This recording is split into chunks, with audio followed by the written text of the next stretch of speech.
Hello and welcome back for another Polygon Matic price prediction update, and in this video I'll be diving deep into the technical analysis and also give you my next price targets. And before I do so, show some love by first giving this video a thumbs up, subscribe to the channel, and also check out the channel membership. And at the time of this recording,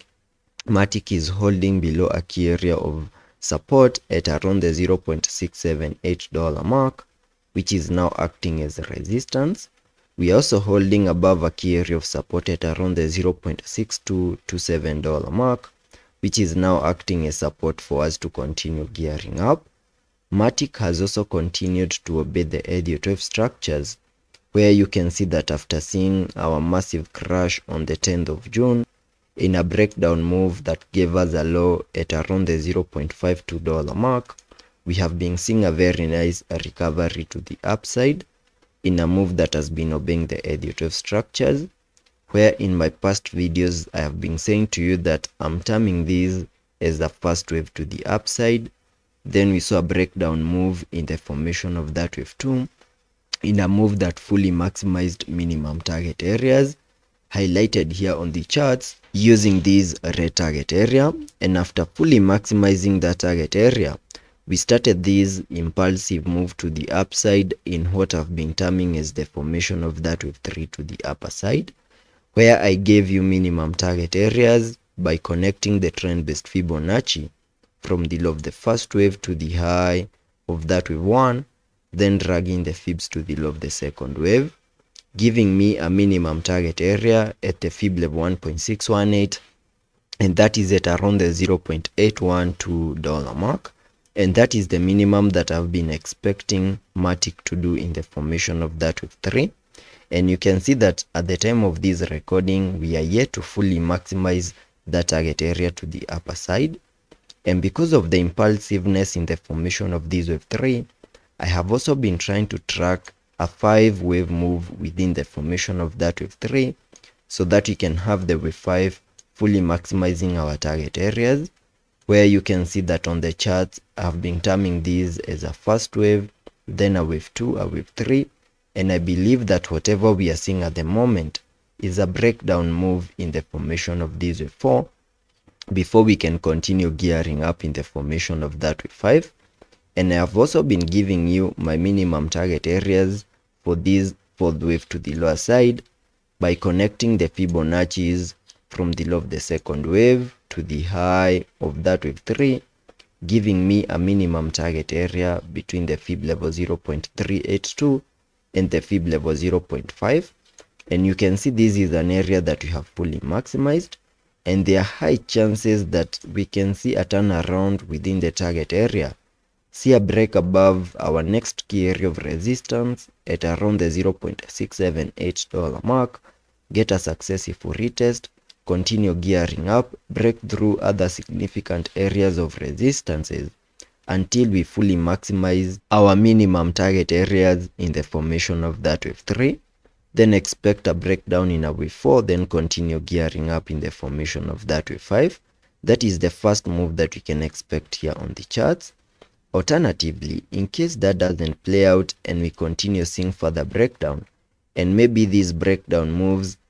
gives us a break below the fib level 0.618, then that will be putting a major challenge on this Elliot wave structure, and at that point I think we'll be hitting invalidation points. And as a result of that, I have an alternative scenario that we can also have in mind,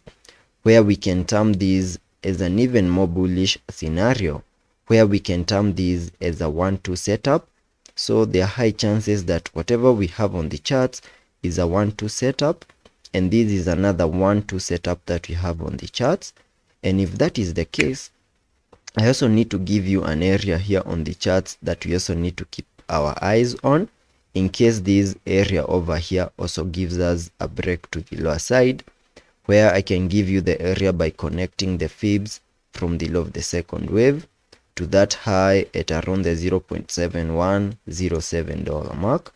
and my target area is between the fib level 0.382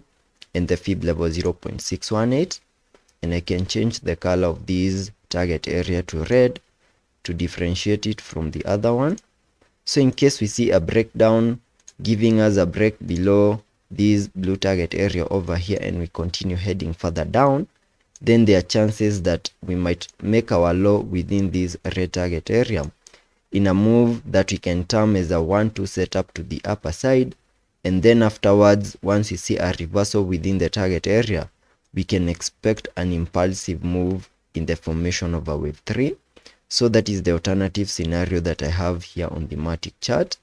and this, once it continues to play out, should continue to align with what I'm expecting on the long-term point of view here on the Matic chart,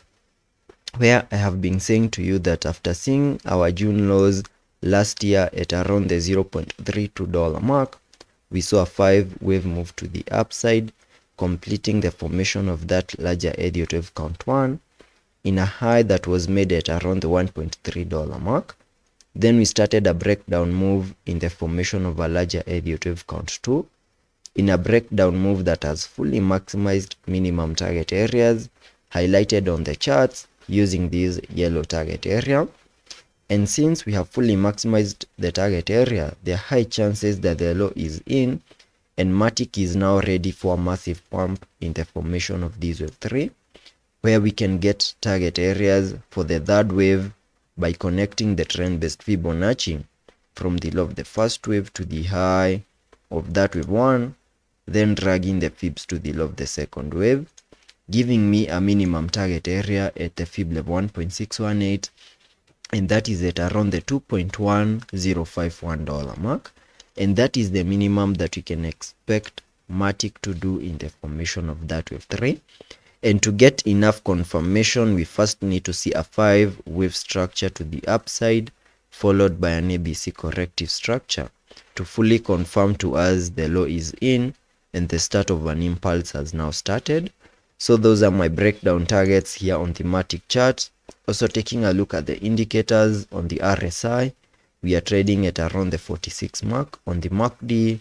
we have been able to print a bearish cross, suggesting further breakdown. So let's be patient and see how that plays out, and I'll be keeping you updated.